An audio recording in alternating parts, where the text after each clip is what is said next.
some lights. That's kind of one of the features that Unreal seems to really like excel at, is like this beautiful lighting. And I kind of want to talk about some of the different kinds of lights, not too much technical stuff, but kind of how to use them in nice ways. And talk about colors, and then we'll go into sound a little bit, and kind of combine it all and make it interactive. So I have here our performer for today. This is La Katrina. She is, we did this mocap yesterday. She is also a he. She's also played by Robert, our friend. So it's always good to be working with real characters when doing lighting tests and stuff like that. But it's so it's a little character for this Day of the Dead celebration that we're doing next week. And Robert's really great performer. He takes really great notes. So first of all, we're going to put the material together for this. I went through the whole pipeline of motion builder and the motive to motion builder kind of thing that you guys have already done as of like the third week of class. So that gets us up to here with this character. Let's put together his material, and then we'll start lighting it a little bit. Okay. So go, Robert. All right. So we have a material, and then we have his texture. So this is kind of how the texture was painted, and it kind of wraps around him and goes on. You see, it has some great color choices, really pops. But we're gonna have a little fun and make it emissive as well. And then I had the character designer also give me kind of an alpha matte, and we're gonna show you how we're gonna use this in just a second. All right. So I have material that's already kind of connected to the skeleton. And I'm going to bring in both of those image files. So I'm just going to drag and drop them in. Oh, that didn't work because it went to it away. Now I'll do it this way. It's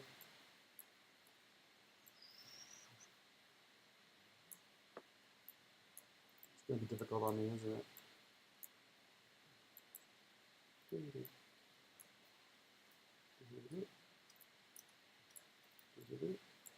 That's just one way of doing it. All right, there we go. We could have also gone over here with them selected and pressed the T button, and would have imported at least one of them. There we go. We can delete that. Get it out of the way. We don't need this color either. And so what we have here is, first of all, the color. So that's the base color there. I don't want any specular. Specular is kind of like, has a little shine to it, makes it look a little plastic, and these are bones, so it's like a matte material. Some of these settings are, like this one even gives you a hint. It says, this is by default 0.5. I'm actually going to kind of remove that I'm pressing 1 and clicking, and I'm going to give it a 0 property for both the specular and the roughness. So just no colors, no images, just I want to take them off. All right. And then I have a emissive color. I want these colors to glow, but I don't want the white to glow. I want it just to glow like they have like gems on them. So I definitely need to have the color information, and then I've created a mask here where the image is white, it'll let through the color, and where it's black, it won't. So I'm going to multiply those together.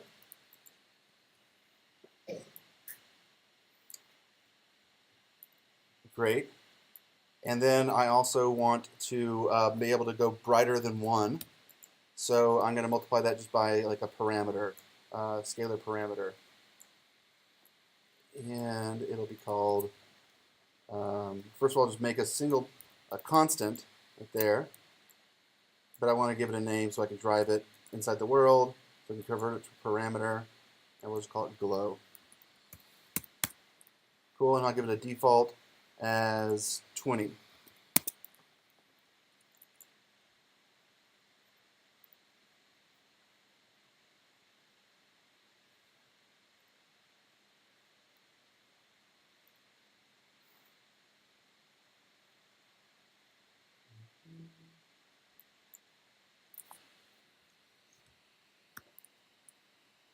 There we go. So now, let's get rid of this sky sphere and the atmosphere. And we've got this cool glowing texture. Pretty cool. Right? And then I can make a instance of this if I want to actually drive it in real time. Put that on instead. It's Just make sure that it's on. It is the instance. And now when it's playing, I've allocated memory towards this parameter.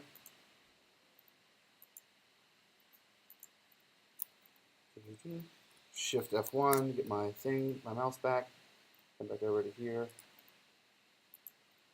and we could take a look at this glow and see what we need to do in real time. There we go, see it's real popping. Pretty cool, right? Yeah. This would be awesome. The party that you guys aren't invited to, it's going to be really awesome. We'll tell you all about it, though. We'll send you snaps. Don't worry. Yeah. It's going to be Instagram for sure. Okay, great. So we have a performer, and we have like a cool thing. So let's talk about lighting a little bit. You guys have been messing around with it. These point lights are gorgeous, and the spotlights have a really cool functionality as well. You might have. Has anyone run into any errors where it says you can't have too many stationary lights or all this kind of stuff? So let's talk about that really quickly. I'm not really going to go too much into the engineering of this, but we have 3 different movement settings in lights. We have static, stationary, and movable. Movable means that the engine is going to allocate a lot of resources to it. You don't want to use these in VR at all because it'll ruin your frame rate. For projection, it should be fine. And basically, it means you don't have to build lights. You can move the lights as much as you want to, change the color, make them flicker. Stationary means that they're not going to move, but they can flicker. They can change intensity levels. And it's quite also processor intensive, but it has a limitation for how many they let you do. Look at that. Computer says no. Computer says no. Yeah, this is really complicated. These point lights are actually 6 spotlights that are arranged in like a box array. So they're gorgeous, but they're really, really intensive. So that's what basically it's saying. You have too many point lights, and I can't calculate these in real time. It's not going to be feasible for me. It's because they're overlapping. You see they have these attenuation right here. As soon as I move them so they're not overlapping an attenuation, or whether I bring the attenuation down or move the light itself, all of a sudden it'll say, well, I'm probably going to have to bring down the radius, the attenuation radius, so bring it down so it's not overlapping the other ones. And then they should start being able to work. Let's see, let's bring this one over out of the way and bring him down.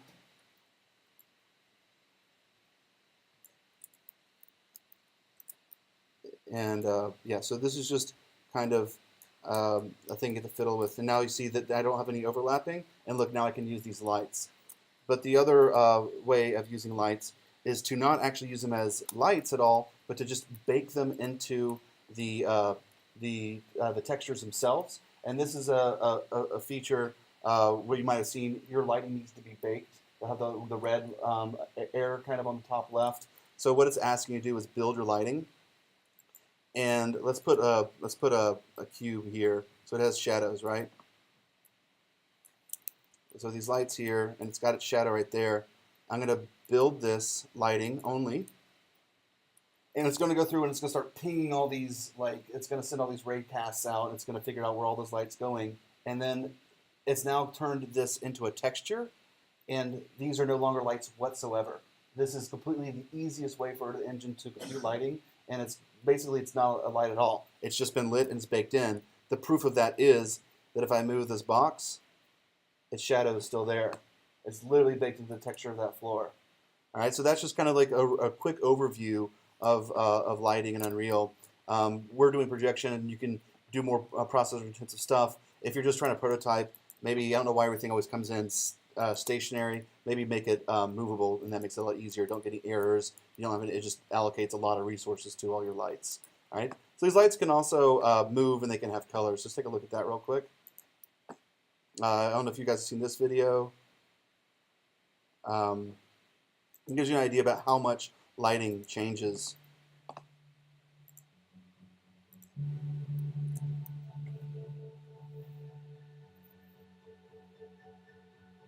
Right, this is great for Halloween week, right?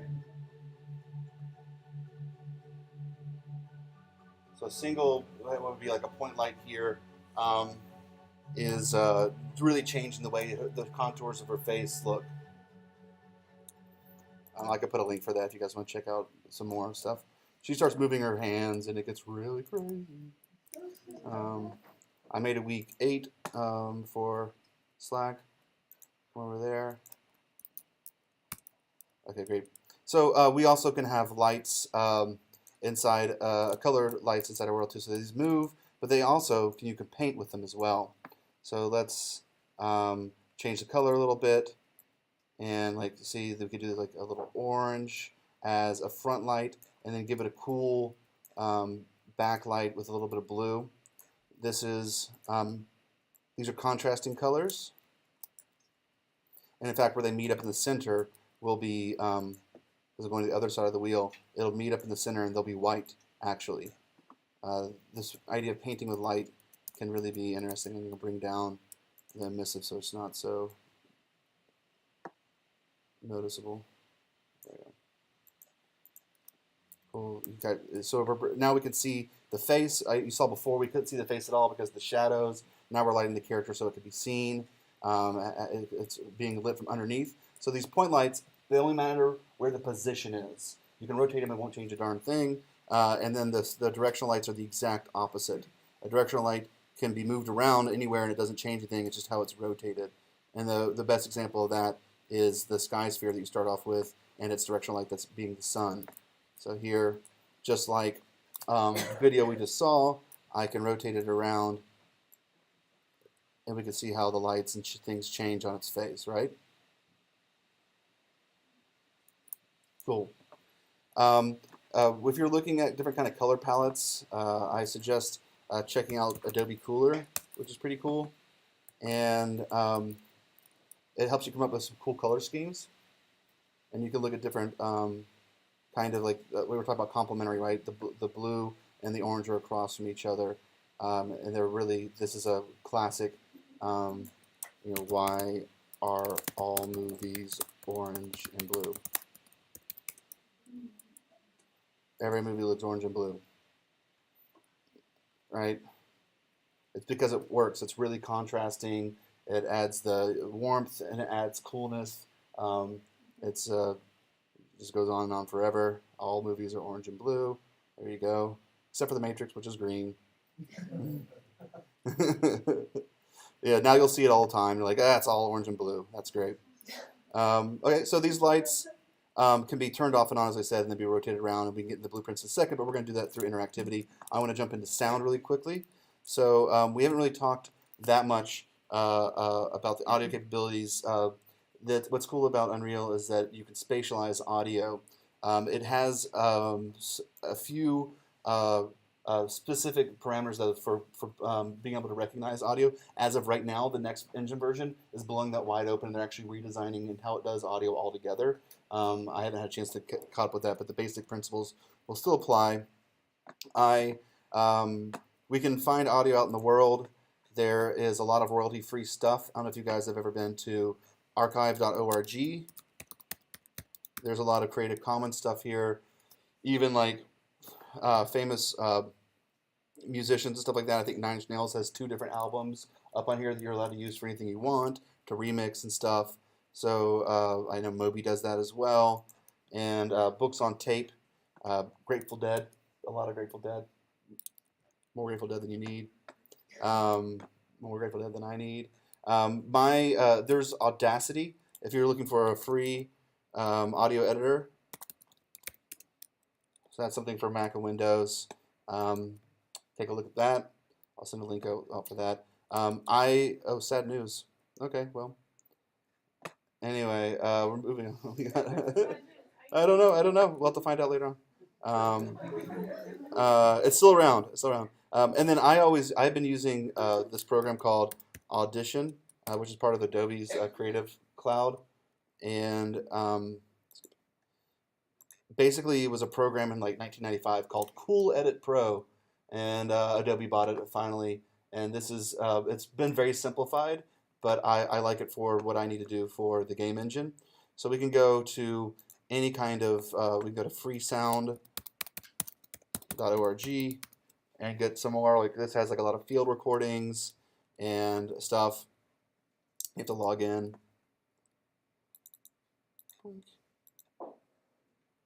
And it has a cool, actually, sort of a visualization of, you can actually see the color denotes the frequency. So things that are blue are really deep and things that are red are really high. And you can preview these things, right? And there's all these different sounds you can take a look at here. So I'm going to go ahead and download this. It's a WAV file, and it's a certain amount of hertz. Actually, I'm going to look for something that's stereo. Well, this is such a good sound, you know? I love these sounds. All right, I'm just going to upload it.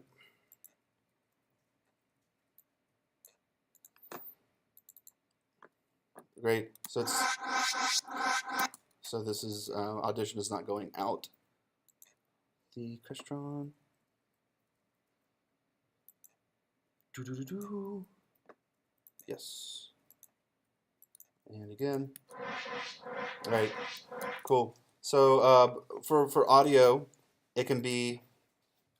We'll do it with my downloads. It could be. It has to be a waveform. All right. So that's a waveform right here.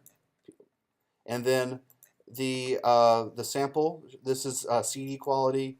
This is DVD quality. These two are the sample rate you can maximize on. Some things like audio, like voices, like voiceover, doesn't use that many frequencies. You can actually go a lot further down if you're trying to get a small mobile package or something like that. You don't need to use this kind of size. This one's already stereo. And then when it talks about the bit depth, it needs to be 16. This will be one of the things that changes with the new audio engine, that you can now do different bit depths. But just remember, it has to be 16. Those are the rules. And that is now saved, and we'll import that in a second. We'll call this number 3. Great. And then, I don't know, I also want to have like a mono file. So I have uploads here. Let's see. I downloaded a book from there. Tale of Two Cities. There we go. So it's more information or to volunteer. So it was. Anyone know this? How it starts off? Best of times over the worst of times. A Tale of Two Cities by Charles Dickens. Book 1. Do it. 1. It's gonna start right here. It was the best of times. It was the worst of times. That's so slow. Do you know how long it would take to read this book at that pace? That is so incredibly slow. All right, so we're gonna delete that. It was the best. Great. There we go. And then I'm gonna speed it up. There we go. Let's get rid of all that stuff. Boom. Audio editing. It was the best of times. It was the worst of times. All right, so this is the a. best of times. Okay. It was the worst of times. All right, Spencer, drop me a beat. So this one is going to be mono. There's a lot of audio editing properties here. I just choose a couple favorites. Things like I can make sure that it's normalized to -3 decibels, which it's almost. There we go. And then you can convert things from stereo to mono, mono to stereo. Some compression. Like I just use kind of the favorites, and I'm off and running. I'm going to export this as a mono. So stereo file will be stereo inside the world, and the mono file though can have positional sound. It can actually have a sound that you can get closer to and further away, which is really cool. I'm gonna make sure it's a WAV file, and that it is 44 mono and 16-bit. There we go. 16-bit mandatory? That is mandatory for Engine 417, but 418 that just got released today, it can do 32-bit. I just haven't had a chance to dive into it today. All right, so that's it with the audio. We're going to import those, and we'll be moving on.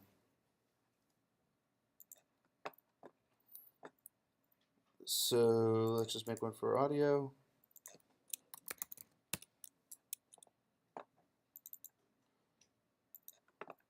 And then downloads. Now to find it.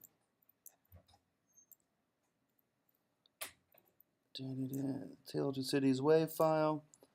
And what was the other one called? Something like a bunch of numbers like this. There we go. Great. There we go. You can see right there, if it works, the import worked. You can see that there's a waveform and one stereo and one is mono. The stereo one right there, just drag it in. There's a sound, and it will just automatically play. That's called auto activation. I hit play. Right there it went. Then The mono file, though, can have spatialization. I'm going to show that real quick, and then we'll move on.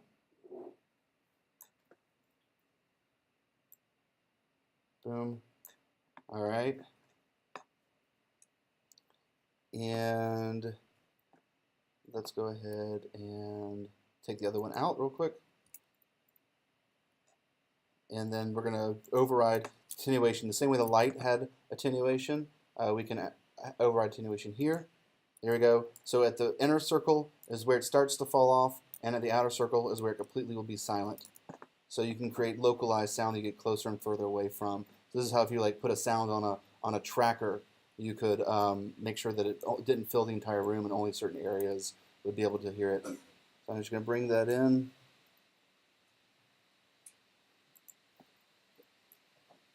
Here we go. It starts falling off there. And then if I got to the edge of here, it'd be completely silent. Right? And then when I exit out, it actually stops running. So let's do it again. And I'll show the fact that it's now... Is that stereo panning up there? Okay, so this is stereo panning. It's positional. So that's pretty cool. If I want it to loop, I can...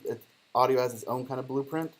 I can right-click on this and say, create a queue.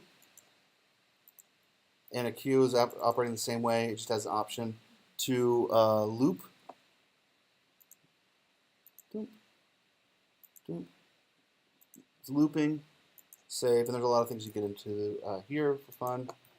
And replace it this, and then now we've proven that it's looping by hitting play. It was the best of times. It was the worst of times. It was the best of times. It was the worst. Got me a beep. All right. So the one last thing I'm going to do, I want Kat's to come over here real quick, but I'm going to show you real quick. We're going to use OSC, which is Open Sound Control, and this is like the Hogwarts of our schools here. It's basically a internet protocol packaged over a UDP. It's real quick, but it's a packetized internet protocol. It's what runs all shows. It runs the screens in Times Square. It runs everything, these messages, and we're going to show you how to kind of control features inside of Unreal Engine using it. And what I've done is I've made a plugin. It's a plugin for Unreal, and I've made one for 4.16, 4.17, both Mac and Windows, and I've uploaded it to the demos, I think, folder, so you guys can download it and utilize it. There you go. There they all are for you. I've already compiled them for you. And we'll go into plugging it in a second, but I'm going to let Matt get Kat up here so she can... Just call me Matt. I was going to call you Maxine, actually. That's more confusing. Yeah. Somewhere. Todd likes to riff, but I'm a little too uptight for that, so I write everything out. All right. So how many of you guys have used Max? Max, MSP, Jitter. All right, a few of you. Great. So if you have, you might be wondering, why would we talk about Max in this class when we have Unreal? Max is used, for sound generation, for video effects, and these are all things, for the most part, that you can handle in Unreal. However, Max is really great when you're trying to do something interactive. For example, if you maybe have a webcam and you somehow want your users to interact with that, whether knowingly or unknowingly, whether you want to give them an interface to play with, Max can really come in handy. The other thing to keep in mind is Unreal, as you guys have imagined, takes a lot of power from your computer to run. You'll probably have one designated supercomputer between the four of you running it in a corner somewhere, and if you need something interactive happening on the other side, you don't really want to run cables across the room. It would be nice if you just have a little Mac Mini and whatever your interactive station is. And this is where Max can really come in handy. That's another thing. Oh, thank you. Yeah, right so there. if you don't have Max, you can download it for free, with the caveat being that you can only get a 30-day free trial. So I would recommend maybe one of you download it, 30 days another person downloads it. Maybe figure out who's going to do that first. You can't save, but you can use it indefinitely without saving. The trial with saving is only 30 days. Yeah. But they have student monthly prices as well. You could also just switch emails. All the ITP computers have it. They recorded. I wound up just breaking down and buying it, but I probably use it every week, I'll say. It's like $99 a year, I want to say. Yeah. Somewhere in that Use ballpark. Max 7. Yeah. Yeah. All right. So this is what Max looks like. This window is called a patch. Kind of similar to the fact that Unreal has blueprints, Max has a patch. To make an object, you're going to hit the N key. Oh, you have a different syntax. All right, and this is how you create. My stuff's custom, yo. This is how you create an object, all right? I'm going to use something called a Q metro. All right, so what a Q metro does is it's going to continuously send out a bang. What the heck does that mean? So this is a bang. It's basically a nice button, and I can bang it. So you might notice sometimes it seems like I'm almost in edit mode, and sometimes I'm in using mode. It's because I'm locking and unlocking the screen. It's unlocked, I can edit things. It's locked, I can't, but I can use it. So I can hit this button. When I'm editing, I can't because I can only move it around, all right? You can also command click anywhere on the screen to unlock and lock it. So this is a bang. So let's say that I wanted to open up the webcam. This is very small. I will make this bigger. Sorry, guys. Let's see. Preferences. Into... Where the heck are you? Are we just going to magnetize the whole thing? That works too. Okay. Alright. I'll just make it bigger. Alright. This is still... That's better. Is this better? Can you guys see this? Yeah? Okay. So let's take an example. Let's do JIT grab. And what this is going to do, it's going to open up my webcam. So I'm going to use what's called a message. So M for message, open. Also, you can access these up here. So this is your object, like I said, N, and your message, which is M. And to connect these, it's very similar to blueprints. So people that start off to Max might really love blueprints, and it works the other way. If you like blueprints, you'll probably like Max, where we have this patch cord. And now I want to make a window so I can see what's going on. So I'm going to do jit.p window. Nope. There we go. And I have this window. This is going to be very awkward because it's going to be a photo of myself. And that's not cute. But anyway, let's give it a shot. So I'm going to open it up. And my webcam is going to have like a nice little green light on it. All right. So let's give this a bang. Ooh, is your webcam broken? No, I have it hijacked. Oh, of course you do. Sorry about that. Real quick, we'll just do webcam. Well, if you also hijacked your webcam, that's how you do it. Yeah. Oh, hey, hi. Yeah, so I hijack it so you could do like. There we go with the Matrix now. What? Anyway, all right, back to what we're doing. I'm really glad you're recording all this. Yeah. I'm so happy. So what happened is I hit the bang, and now I have one frame. I hit it, new frame, new frame, new frame. Da, da, da, da, da, da, da, da.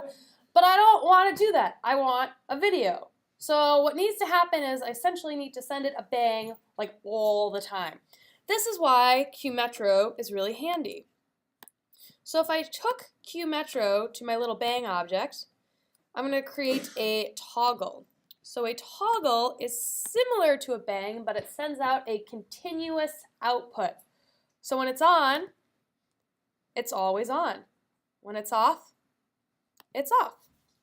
So you'll also notice that now my video is actually like a video, like I'm moving around and it's a whole video and I'm not touching anything. Great.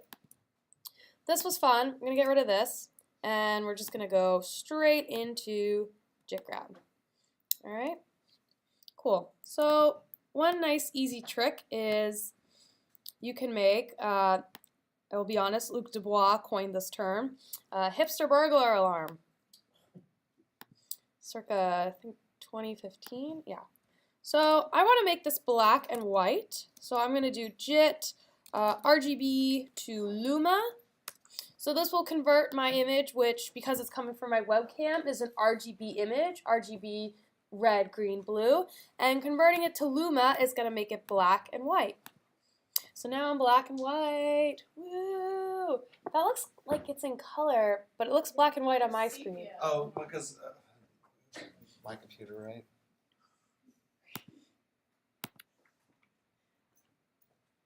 There we go.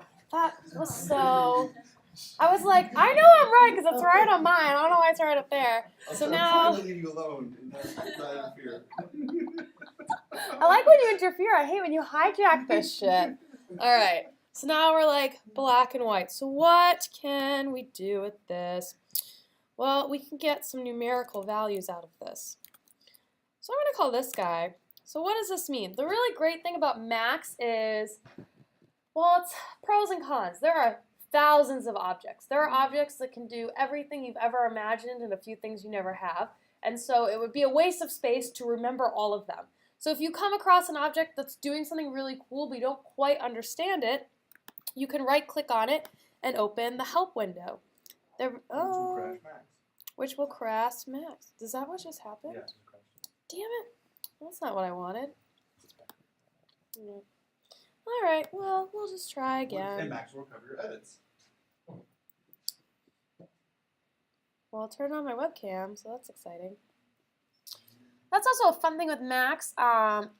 If you are following along at home, oh yes, I would like you to recover my work. Thank you. If you are following along at home, your webcam will turn green, signifying that it is, in fact, turned on. So if I turn this back on, I might have to reopen it, but there I am. So for safety's sake, you should close it before you're done. It's kind of like when you take an ITP computer and you log on to your email before you give it back to the ER. Close webcam. Great.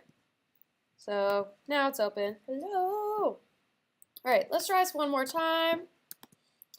You can only access the help menu when your patch is unlocked. So I'm going to unlock my patch. I'm going to close this out because I don't know what that is. And I'm going to open up my help window. And Yeah. wow, all right. Oh yeah, oh it's fine. I just won't do it. Yeah.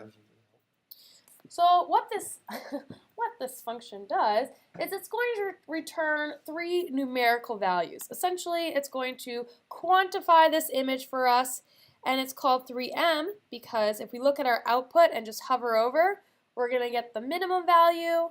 We will then get the mean or average. We're then going to get the max, and then this is our dump out, which we won't worry about today.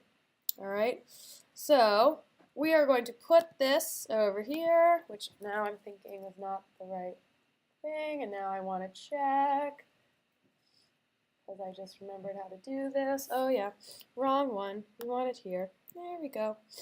All right, we're going to get some kind of int value.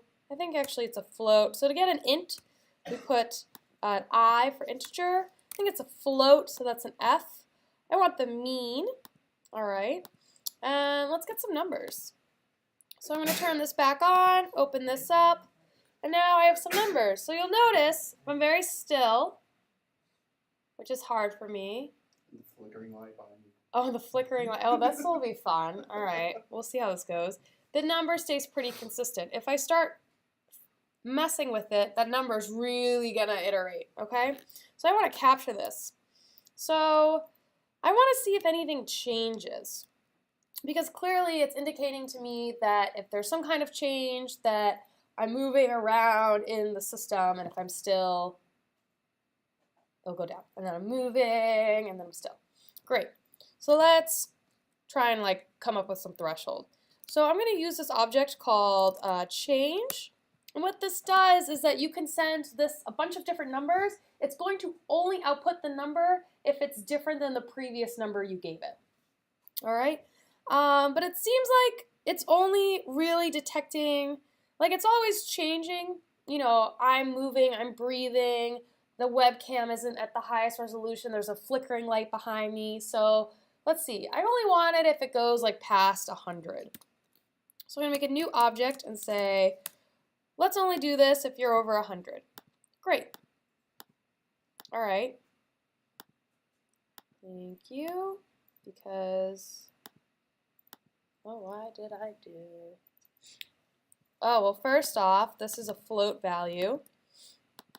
So very important in max. One, I went the wrong way. Great. And two, if it's a float, you need to put a dot at the end. You don't have to say 100.0, but you do have to indicate it is a float value by putting this dot, or else it's going to round, and that's not quite what we want. All right. And we'll put it, oh, what did I do? Oh, sorry, it's not just.change, that's for video. This is just change. That's for just pure old boring numerical values. Great. So let's just check this out. I'm going to put a float in here. Let's see. This is a number if it changes. All right. And let's try and get some number. Great. So it's giving me a 1 or a 0. So if I'm moving a lot, we're getting that. So a toggle, which we've already talked about a little bit, actually can also take a 1 or a 0. Bangs and toggles are very similar to binary. A 1 will turn something on, a 0 will turn something off. It's just like a computer where at the end of the day, it's just ones and zeros turning a light on and off. That's all it really is. And the same comes true for Macs. So theoretically, what I could do here is I could say, I only care about the ones. So tell me when it's a 1, tell me when it's changed. And when it's changed, I want you to turn the switch on. So essentially, I've built this little burglar alarm, and every time I move, this will turn on. All right, so let's see. Oh, turned on. Great. I can turn it off. Turn on. Awesome. So I have my little burglar alarm. All right, cool. So what if every time someone moved in front of your camera, you would like to tell Unreal about it? And then Unreal would make your avatar grow, or you know, the trees would start blowing with a little more intensity, something like that. And so using this OSC protocol that Todd has talked about, we can do that in Max. And it's with a function called UDP send. So UDP is a protocol to send data. There's UDP and TCP, and essentially TCP requires a connection. It's what's used over the internet, HTTP, HTTPS, blah, blah, blah. We will be using primarily UDP, all right? So we're going to do UDP send. Because I'm sending this information to the same computer, I can say local.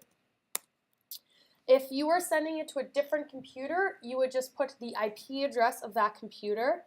It only works though if you're on the same Wi-Fi. So you have to have the correct IP address and be on the same Wi-Fi, and then the port number. So it doesn't really matter what port you use as long as you're communicating with who's ever over in Unreal Land which port you're sending this over. And you're so unhappy with me because I really should just do this.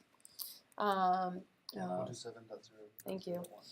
127.0.0.1. Yeah. So this IP address is synonymous with local. It means I'm not going anywhere. I'm sticking to this computer. All right. And so I want to send this message over to UDP. So what would happen right now is if I connected this, I would just be constantly sending ones and zeros. And if you're trying to like future plan this, you might have a lot of other things going on. And so it would be nice if you could very specifically say, I'm sending you a bunch of values, but this is for that motion capture camera. All right? So we're going to create a little message, and what we're going to do is we're actually going to route this, which I already did, and then I forgot. Yeah. So I'm going to put this little slash, and you can kind of think of this as when you're creating routes in like a web page, or it's pretty much like creating routes in a web page. So I have this slash, and I'm going to say like from, I won't even say from, I'll just say, what is motion cap? But it's not motion cap. It's kind of motion capture. All right, great. And I'm going to give it a variable. So the way variables work in Unreal is a $, and then a 1 because it's our first variable. If I had more variables coming in, I might need a few more. But I just have one variable coming in, and it's an integer, so I will use a 1. If it was a float, I would need that dot, etc. Great. And I'm going to pipe this in, and I'm going to send this out to Todd. So when Todd goes into his blueprint, he'll be able to see these messages as I send them, which is pretty cool. Yep. You want to show that now, or should Yep. I do one more thing and then we'll go Want back? to do one more thing? Yeah, I'll do one Go more for thing. it. There's a lot of different ways you can do this. We could also, maybe if someone was using the mouse, use this as well. All right, so we're going to use this new object, and it's called mouse state. And you'll notice there's all these different outlets. So in Max, everything coming out is called an outlet. Everything going in is called an inlet. All right, so the first outlet is going to tell us whether this mouse is pressed or not. And then our second and third are going to tell us where the mouse is. So those are both integers. I need a message called a poll. Great. And then, does it need a bang? No, you're all set. Okay, so I'm going to poll it. And now as I move my mouse around the screen, we're updating with some numbers. X and Y. So my X, my Y. The other two are just the delta of the horizontal and vertical. So how much I'm moving from the center of the screen. If I'm center, it's like almost, but not quite. As I go this way, as I go that way. And it's the Cartesian coordinate system, so it's coming from the center of the screen. The fifth outlet is the exact same, but in the Y direction. That may be of interest to you. Maybe if we have time, we'll get a little bit fancier later, but for now, if I was to send this over, I would do the same thing. I would have a message, I would say mouse position, and then I'll give it 2 variables. Great. And I'm going to send this over to my UDP send, and this will be, I could pack this up. Well, yeah, just pack it. All right, so I'm going to pack this up, which is going to create a list. All right, so let's see, element number 1, and this will be element number 2. Great. So now this is taking 2 numbers and creating a cohesive single, you could think of this as like an array list or an array. And I'm sending it over to mouse position, and it has its 2 separate variables. And this is all going to go to Todd. All right, so you want to try it out? Yeah. So obviously we're showing mouse state. I mean, Max really its slogan is connect anything. Like this is mouse, but this could also be blob tracking. This could be detecting people in an environment. So we know when a person has walked into a room, that's presence detection, and then we know where they are in the room and can track them. This is computer vision, very simply demonstrated by using a mouse and using a threshold state. So the most important part is understanding that these will be connected. I'm going to go ahead and save this just in case we get a little crashy. You can also pipe into Arduino, and one of my favorite parts is that you can create interfaces for this patch and run the whole thing from your phone. So I did installation for a dance company, and I did all the visuals in Max, and then I set up the interface on my phone, and I just sat in, it was like in an art gallery space, and I just sat in the gallery on my phone, and everyone thought I was texting, and I was just running the visuals. It was pretty fun. I got a kick out of it. So in Unreal, we have to load that plugin that I gave you guys. I'm going to show you my project real quick, which is, It was the best of times. oh yeah, there's that. I'm going to go to the project real quick in my Finder, and then what I've done is I've made a new folder next to my content folder, and I put this plugin right there. Matches my engine version. With the plugin enabled, I can look at my plugins and see that it is indeed in and enabled. So we're going to be able to receive OSC, and then to make sure that I'm receiving it on the same port that Kat is wanting me to receive it on, I need to check my project settings and go down to the very bottom and just make sure that my OSC is receiving on 8,000. She knew it was going to be receiving on 8,000, so she went ahead and set it that way in Max for me. That's by the default for Unreal's port, 8,000. You have tons and tons of ports on your computer. We just need to make sure they match. That's all.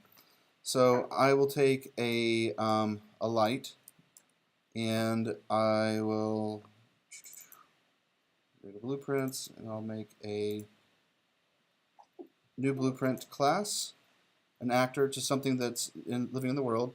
BP light. Open it up, and it will just be a light. Right? To prove that it's working, there's my light. Now I can really see it. There you go. So I want to be able to turn this light off and on with my motion detection. All right. So I'm going to open this back up, and I'm going to poll for OSC messages by adding an OSC component. All right. And what is the event? Well, anytime I receive any information, I want to do something with it. So I can. This is just the same thing as overlap, beginning overlap, like we did at the beginning of class. I can add it in there, or I can right-click on it, and I can say Add Event on OSC Received, and made this beautiful node. This first pin, of course, is execution. That'll be firing all the time. But what we have here is two things we might have remember from what Kat made. She made an address, which is right here. That is the motion cap, is our address. In fact, I can even go in here and just grab it from here to make sure that it's all case sensitive. And I just need to make sure that my address is equaling that. So equals. Yeah, if you guys ever need to troubleshoot your OSC connections, first make sure you're on the same Wi-Fi, and when you guessed him and when you are not the same Wi-Fi. Second, make sure that you have the correct IP address, which will be what is called the IP version 4, which will eventually be IP version 6, but you need IP version 4 IP address. And then third would be to make sure that the route is spelled correctly. Like Kat said, I don't want to look at all the data. I only want to look at the data that's on this one channel, because otherwise thered just be too much stuff. So I'm using a conditional. A branch is an if statement. Only if it's on this channel do I do anything with it. And what we're going to do is just take the point light and toggle the visibility.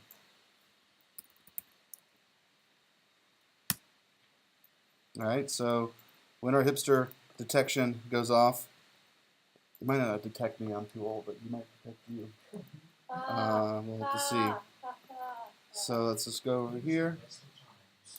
All right, there's our light. Let's go back over to Max real quick. Oh yeah, it's on looping, guys. All right, so is our motion detection working? Kind of, on, off. I might be a different shape person, but at least that data is going across. All right, so now we see that it's. Come on, Max. This is my own personal hell now.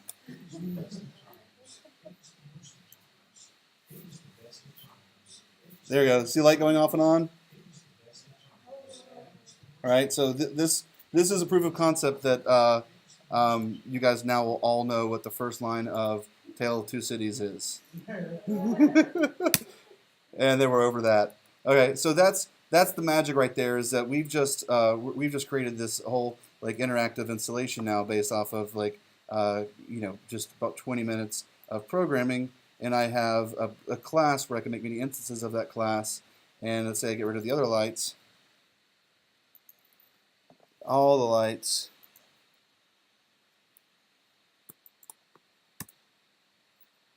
All the lights, and we just have these blueprints. Get rid of that one, get rid of that one, and now it's just these lights.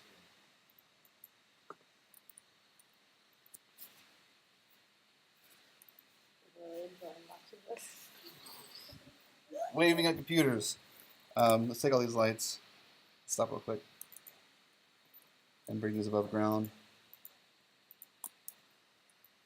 so you see better.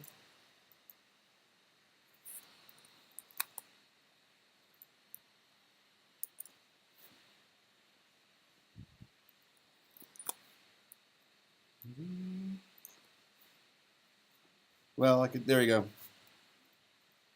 I can just cheat it and click off and on if I want to. So one reason that this like very dummy prototype motion detect might not be working is because I created a threshold for a very specific situation.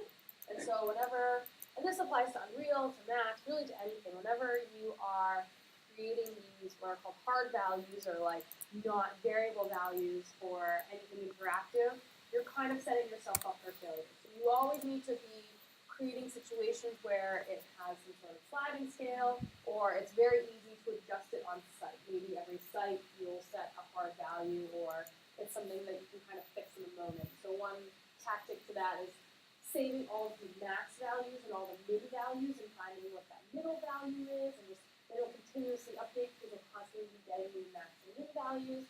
There are a lot of different techniques for that, but just thinking of that. So what's great about this is that Max doesn't have to compile. So now that I've set the system on the other side to receive it, I can pull things in Max and be doing all this stuff in real time without having to stop, hit play, stop, hit play. I'm just constantly, debugging over here in Max and doing whatever I need to do to get things going. The beauty of Max too is that you can save this as a file, make it run automatically, put it in a little Mac mini, tuck the Mac mini away in like a little bookcase, get a tiny little webcam, and then you have this like beautiful secret hidden interactive experience without needing like the big massive VR computer that's running your Unreal. So I'm just gonna real quickly show some more data that you can get.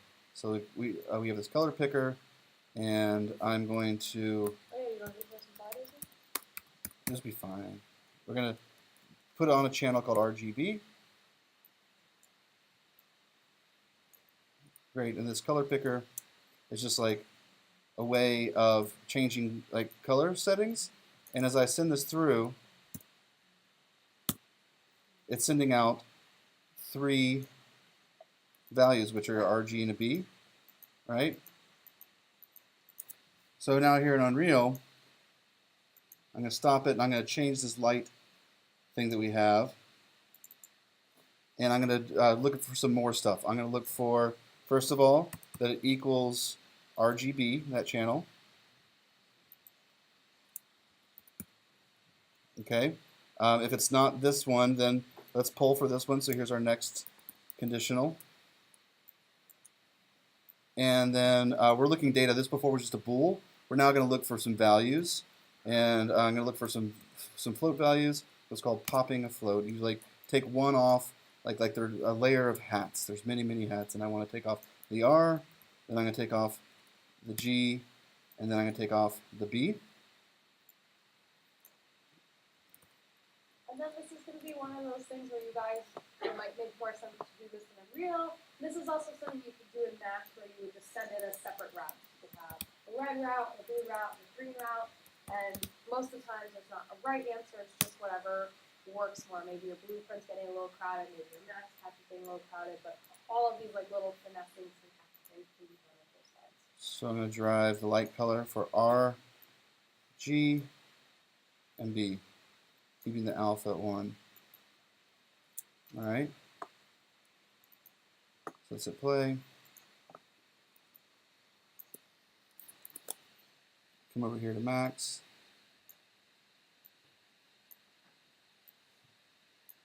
And then when I look at different values, look at that, we're changing these different colors in real time. Right, this could be, I can make little color pencils.